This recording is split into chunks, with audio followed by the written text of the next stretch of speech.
Tonight on Haunted Homes, we investigate reports of a haunting in Northfield, Birmingham. I am petrified. A family too terrified to live in their home. She actually woke me up screaming. There was this dark, shadowy thing. His face looks like it's really badly decomposed. Can somebody go to the back bedroom, please? Can somebody? Back bedroom, back bedroom.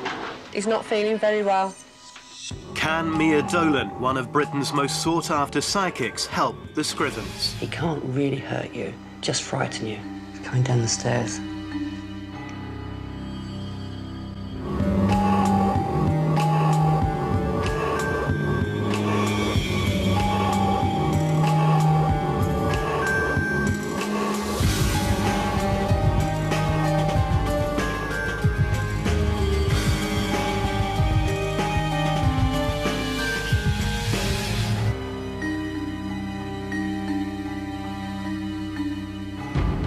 Are you at home alone tonight?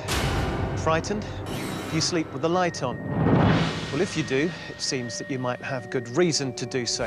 Because an incredible 1 in 3 of us Brits believes that at one point or another in our lives, we've actually lived with a ghost. Be that a hell-raising poltergeist, a sinister phantom, or even a so-called friendly ghost that we more or less treat like a member of the family. Tonight, we visit an ordinary 3-bedroom home in Birmingham. Except for the family who live there, life is anything but ordinary. And that's because they believe they're being stalked by a dark spectre. Divorced mum Lorraine lives with her daughter Emma, a 21-year-old administrator, and son Stephen, a 20-year-old security guard. They live in a quiet suburban street in Northfield. We've lived here now just over 19 years. Progressively over the last 4 years, the house hasn't been a very nice house to live in. Unable to work due to ill health, Lorraine spends much of the day alone in the house, often claiming to see shadows and hear footsteps. You just see a shadow as if it was somebody coming down the stairs, and sometimes you go to shout to put the kettle on for you and there was nobody there. Lorraine, normally a capable woman, is feeling more and more vulnerable in her own home. It sent shivers down my spine, and I really did feel nervous actually being in the house and didn't let on to the children. The family say they're being tormented by this presence. From a young age, Stephen claims he's been terrorised in the back bedroom. I used to have horrendous nightmares. It was quite vivid dreams. It used to get to the point where I was going to freeze fright and I was quite scared and couldn't move. I was shouting, but no words were coming out. It wasn't long after that they actually swapped bedrooms, and it became Emma's room. The back bedroom seems to be a major source of paranormal activity. Emma has suffered but coped until recently.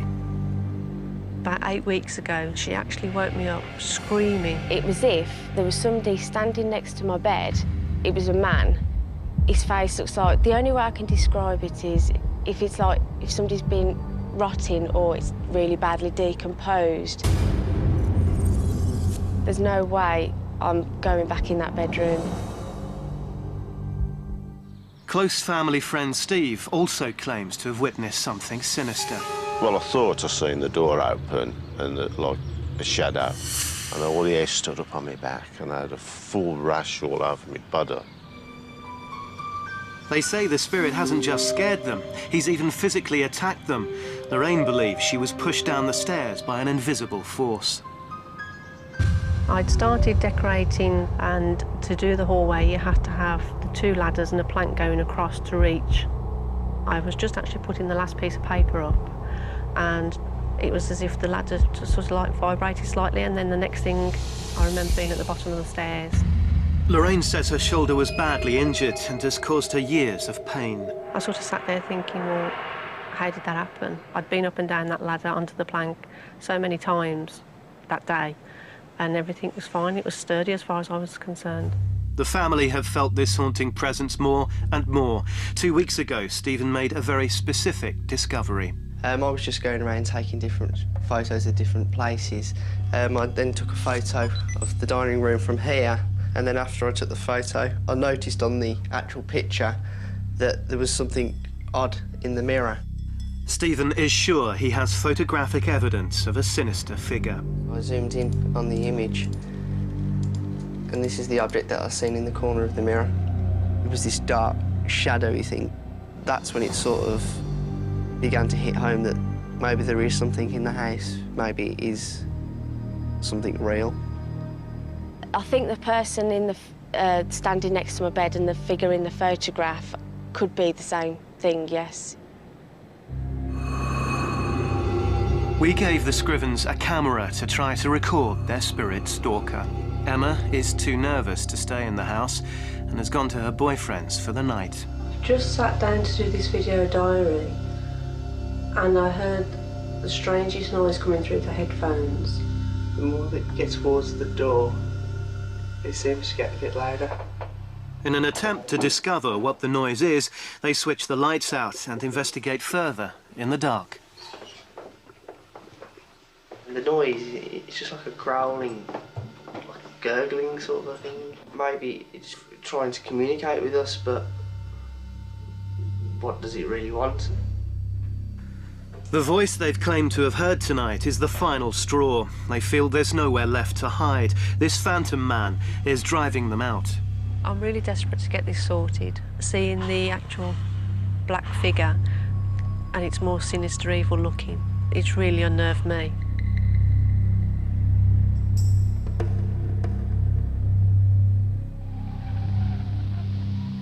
Lorraine Scriven and her children Emma and Stephen say they feel like they're living in a real-life horror film. They are desperate for help. Lorraine says she's terrified after her son took a photograph in the family's home that revealed a sinister dark shape in a mirror. And Emma won't sleep in her own bedroom. She's convinced she saw that same dark shape standing just inches from her. They've called in the Haunted Homes team to find out who or what that alarming figure could be. Mia Dolan, one of Britain's most sought-after psychics, heads up the team.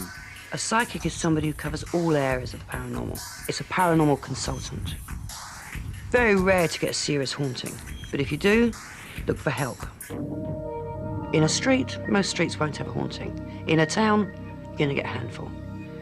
And out of that handful, you're going to get one, maybe two, which I call serious. One of the techniques Mia uses is a spiritual practice called psychometry. Psychometry is picking up information from objects. If somebody's held something a lot, or used something, or worn something, then it's going to soak up the vibe anyway. Mia studies the family's most cherished belongings in the hope of getting information about them. It's a great way to get a feel of a property you're going to. It's like the first clues. Okay, I want to do some psychometry with these objects. Now, I've not seen them before. Let's start with a chain. This has belonged to two women. With the first woman, it was given as a celebration of relationship. But that was a long time ago. A younger member of the family, another female, received this and keeps it. But it doesn't seem to be worn so much now. Probably more of a keepsake. There's nice feelings in that. Now, this photograph of this lady, she's not here anymore, she's in spirit. And this lady visits the family. She is not the cause of the haunting. She's just a nice, lovely extra.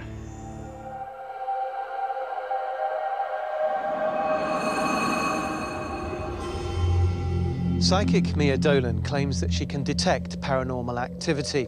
A supernatural presence, she says, can make her feel off balance, sometimes even sick. On examining the family's belongings, Mia says she's picked up on the fact that the children's deceased grandmother often visits their house to check up on them. Mia is intrigued by the objects and says she now wants to visit the family's home to find out if a more threatening ghost is responsible for the haunting. What will Mia uncover when she finally visits the house? I think it's gone like a step too far for Mum. I'll never forget it. It frightened the life out of me. She looks like she's struggling, like, yeah.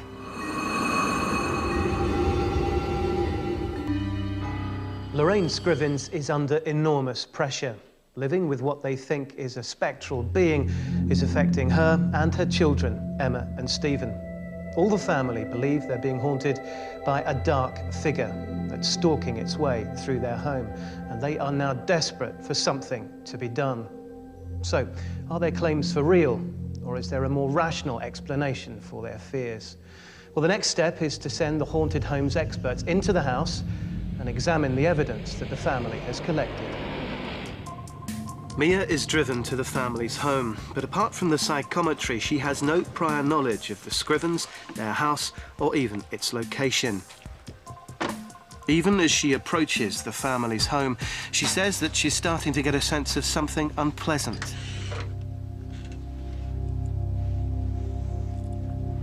Oh, straight away it's like oppressive. It's heavy. Very interested in the stairs. Mia claims to experience a strong sensation on the stairs. It's just the presence is here, and I always know when I'm right near it because my heart rate goes up, and it's like a physical feeling of anxiety without feeling fear. It's a man. It's heavy. After only a few minutes in the house, she's identified an intimidating male presence. Now, this room, it's all still centering out there. It's probably laying in bed, they can see the stairs. Mia says there's a frightening presence in the room. Activity at the bottom of the bed, so they're getting a visitor at the end of the bed. This means that whatever's in this house is taking great pleasure going from room to room, bedroom to bedroom, scaring people. Mia thinks she picked up on some strong psychic activity, but what will our other experts make of the house?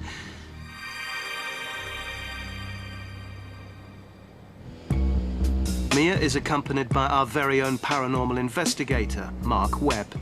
The only time really that I've been scared was at a haunted location within Britain where it's reputed that there's a very nasty spirit, and I actually felt that he was pacing backwards and forwards past the door.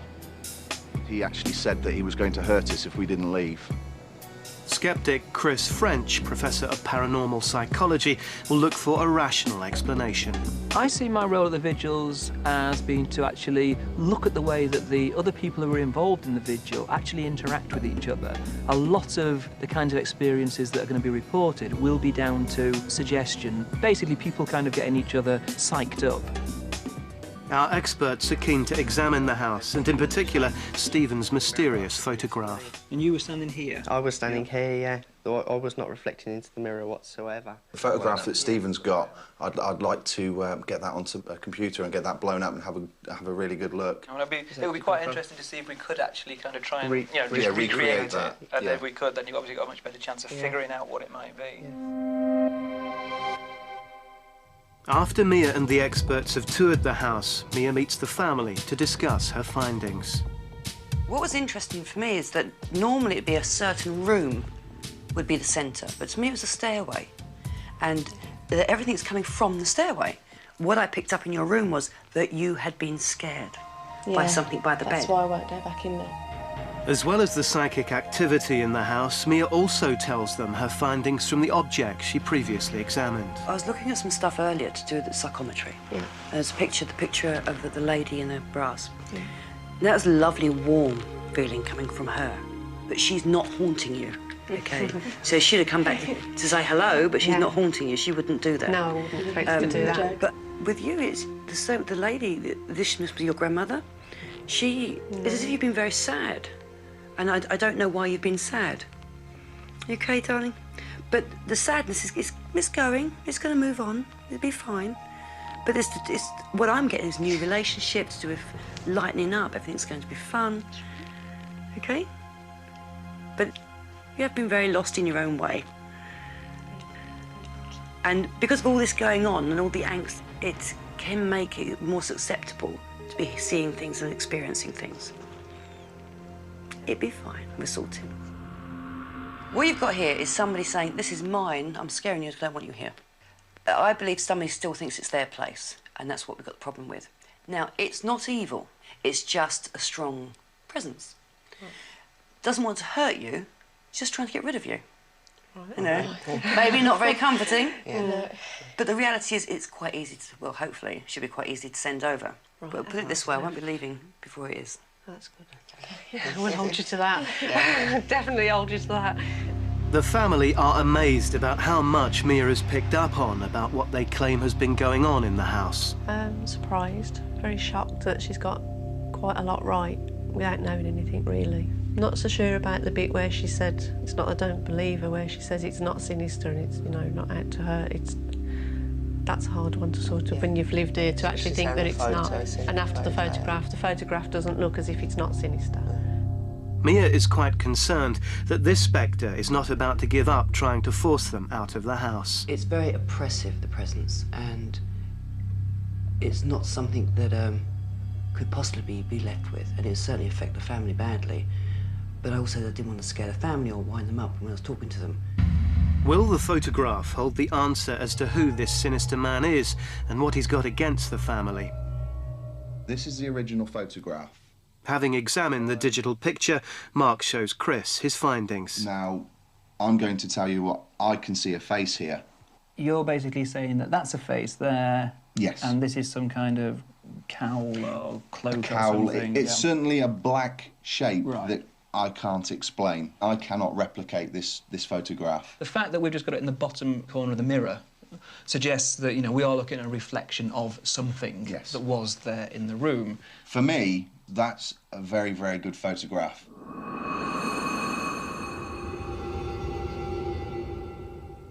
One sinister photograph, 3 terrified people. After talking to the family, the next stage of our investigation can begin.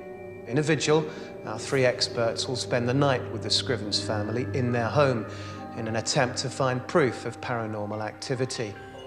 Our investigator, Mark Webb, has all the latest technology to record hard evidence of a ghost. Meanwhile, Mia says she's more concerned for the family. She wants to know why a spirit is intimidating them so intensely. And our psychologist and skeptic, Dr. Chris French, will be on hand all night as well. He says he's determined to offer a logical explanation to anything that might happen during the night. Mia and the experts discuss the best way to proceed. They talk about the equipment that Mark should use and where they're most likely to capture the sound or image of a ghost. So this one's been designed to pick up on any sounds that have been made that we wouldn't hear. I'm not convinced that we could ever, just on the basis of this kind of apparatus, say that's something paranormal happening. I could be levitating around this room and you'd be saying it's not paranormal. No, that I would say was paranormal. In spite of Chris's criticisms, Mark still sets up his high-tech equipment around the house. These are motion detectors. Should anyone break the beam of these, it will set off an alarm. In addition to his usual equipment, there's also a thermal imaging camera. The camera is able to detect variation in temperature, which may indicate paranormal activity. Outside the house, in a Winnebago set up to monitor the vigil, skeptic Chris watches the proceedings carefully. For tonight's vigil, static cameras are set up in the various rooms around the house. Mia and Lorraine take their positions in Lorraine's bedroom. Emma's petrified of being alone in her room. She insists that family friend Steve must stay with her. Accompanied by Mark, Stephen takes up position in what they believe to be centre of the paranormal activity, the stairwell. With everyone in position and all the equipment up and running, the house is plunged into darkness at precisely midnight.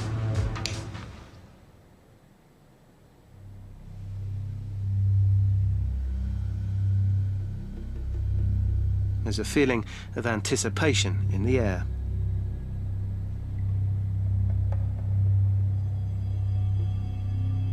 Emma has been in her room for 31 minutes now. I've got a sicky feeling, and all my mouth's gone dry and I feel a bit faint.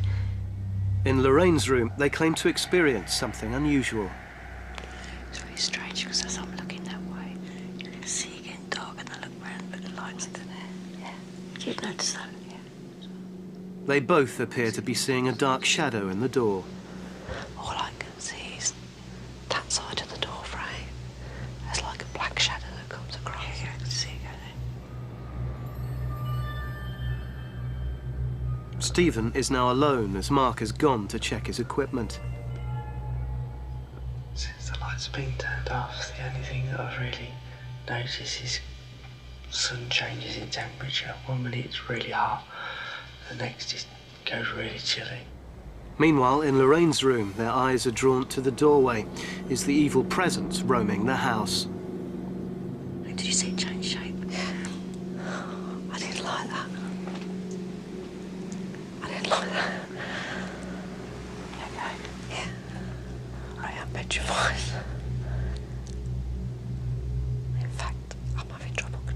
shakes, really. You've done. Do you want to change places? Yeah. Lorraine's not the only person feeling uncomfortable. Emma also changes places next door.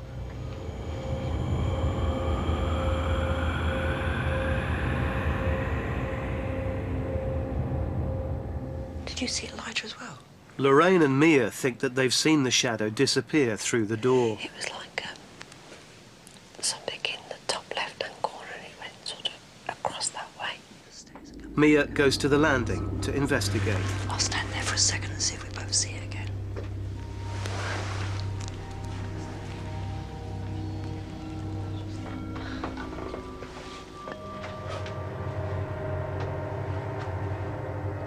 The thermal imaging camera flashes pink, showing a fluctuation in temperature.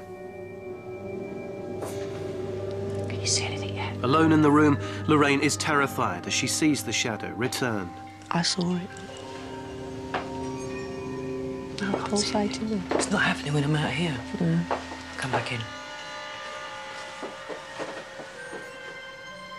Suddenly, Steve says he feels unwell. Oh, yeah. Sickness may be a sign of paranormal activity. Ma, somebody, Yeah, Uncle Steve, yeah. he's not feeling very well. Can somebody go to the back bedroom, please? Can somebody? Yeah, can somebody quickly go to the back bedroom, please? What's wrong? Back bedroom, back bedroom. He's not feeling very well. Despite claims of being unwell, Steve refuses to leave Emma's side.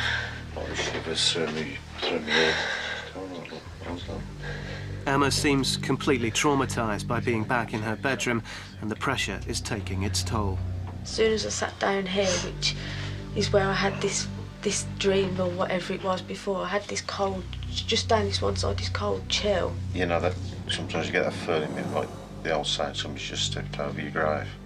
Lorraine and Mia are convinced that they saw the dreaded shadow enter Emma's room. I'm not being funny, but that's the way that thing went. I've gone cold. I can feel you're cold. I've gone cold.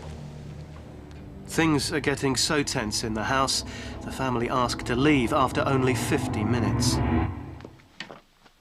Mia and Lorraine try to convince Chris about what they've seen. It wasn't just like a cloud or shadow. It was like mist, but really very big particles. So visible particles. That was not imagination. So then we had to move places because she was on the outside, and by the time the whole bed was shaking, she was shaking so much. But from my point of view, that was amazing. Lorraine suggests that the experts go back to the bedroom. I want to go in there and, you know, see if we can all see something happening in there. Are you on there, Mia? The others take refuge in the Winnebago. I think she's quite scared. She's looking very, very drained. Mia's picking something up. Heart rate's just started to go up. I just seen something from the corner of the door go down.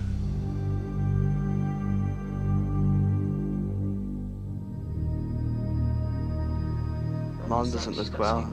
Wrong with her head. Yeah. The tension in the room seems to be taking its toll on Lorraine. I think it's gone like a step too far for Mum. She was all right with it before. Over the last few minutes, I've started to get that intense, like, pressure on top of my head again. Pick it up. She's struggling. She looks like she's struggling, like, yeah. Lorraine says she's physically and emotionally exhausted, so they decide to end the vigil. The vigil seems to have had a dramatic effect on Lorraine. Okay. It's no headache, it's just... Not like pressure or something. Mark, intrigued by the fluctuation in the temperature, decides to investigate immediately. The temperature's dropping. It's still dropping to 24 degrees. I don't know why my head started. I mean, it's still not right now, but in that bedroom, it was as if it was, yeah, it wasn't banging, it was just like it was being squashed. This room feels physically colder, yet the temperature is rising. It's 23.4, 23.5. The thermal imaging camera supports Mark's findings about the temperature changes. Back out on the landing, temperature's dropping 23.9, 23.8. 0.3. It's quite bizarre.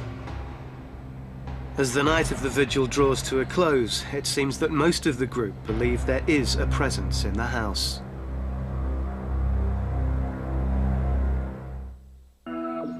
In the cold light of day, Mia and the family reflect on the vigil.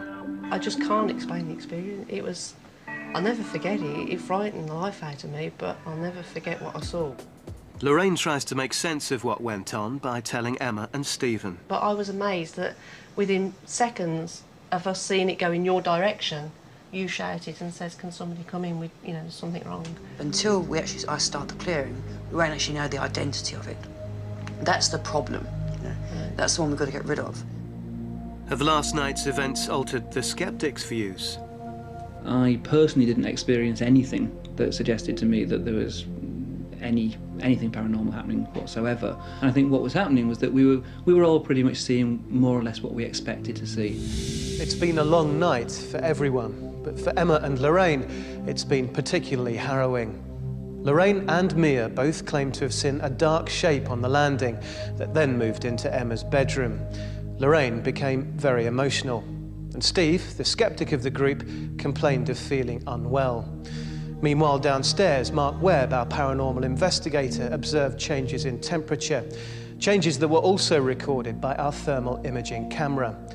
Our psychologist, Chris French, though, is unimpressed by any of that. He doesn't think that any of it amounts to hard evidence of a haunting. But with the family and the majority of the investigation team believing that there is something supernatural in the house, Mia prepares to confront the ghost. During the course of this, you may have some strange experiences. We'll see what happens when Mia actually tries to summon the spirit to her.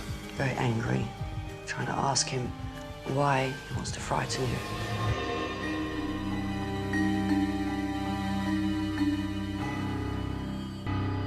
Stories of demons, ghosts, and evil possession stretch right back through history, and in all that time, various methods have been used to get rid of them. It's no surprise that most people aren't prepared to live with a ghost in their homes for very long. Mia believes that when a spirit is detected, it has to be helped to the other side.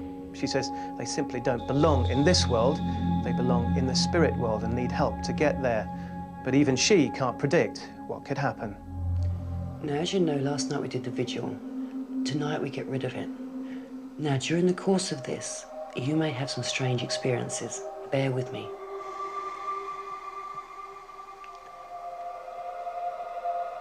Okay.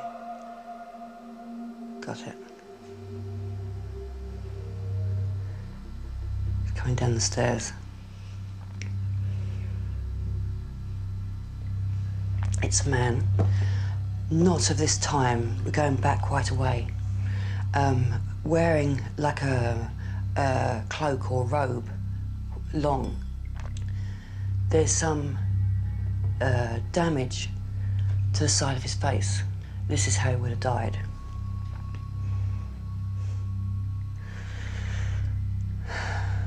Very bad-tempered. Very angry. Trying to ask him why he wants to frighten you. Not really getting a response. It's more just because he can. He's coming into the room now.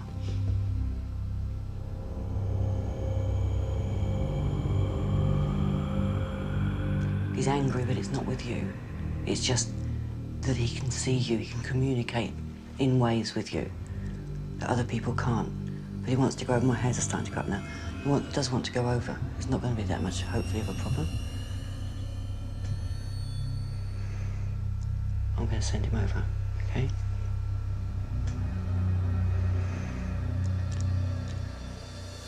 Mia appears to be in a trance.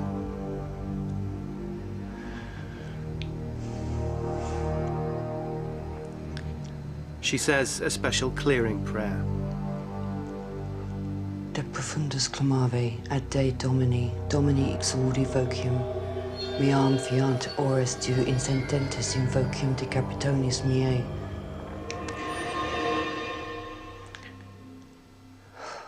Mia says the spirit has now dispersed. I am shaking, I don't normally shake. That's not shaking because I'm scared. That's because my heart rate was going and it was on my chest. Is your head okay? It's just gone. Just gone. It's like, poof. The environment's calming down now. I'm calming down. That's not fear, that's just energy. It wasn't evil. He's been around for a long time. You're not the only home he's been to. Drawn to you because you're all sensitive and easy to sort of really communicate. But he was very angry. So he was either murdered or killed, but it was very quick. Gone. Finished. Finito. You'll sleep better tonight. All done.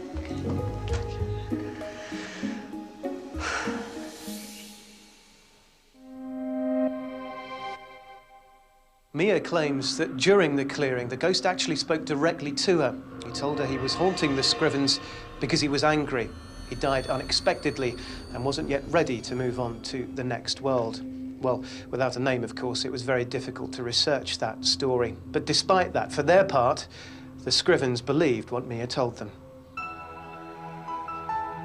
It's been 2 months since the clearing. We've returned to the Scrivens' home to find out if Mia successfully removed the menacing presence. There is just no question that whatever was here, it's definitely been sent on its way. Definitely not a sign of anything. It does feel a lot different, and we all know that it's gone, and hopefully it's never going to come back. But is Emma now capable of sleeping in her own room? The first night was hard to get back into my room because it was like my subconscious telling me, oh, it's still here. But after that, just come in as if nothing's ever happened, and I just think it's so nice that I can do that now in my own house. Thanks to Mia, the Scrivens have been given a fresh start. After all these years, it's such a wonderful feeling to actually think that our house is now our house and we are not sharing it with somebody else. I'd like to thank Mia from the bottom of our hearts for all that she did do. It just means so much to us after living with it for so long, and it's just changed our lives completely. That I just don't know, words just wouldn't express how grateful that we really are to her.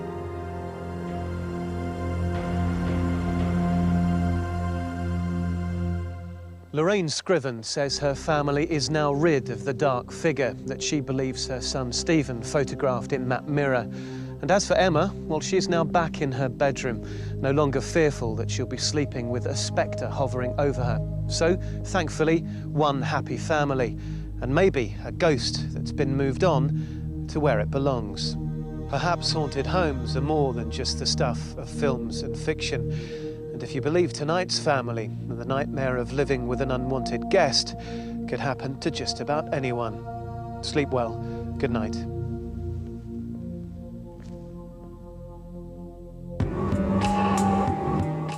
Sunday on ITV2. She heard scratching on the roof, found the body suspended upside down over the car. That sounds like... Yeah, I know, the Hookman legend. The hook is the source of his power. If we find the hook, we stop the Hookman. Supernatural at 9.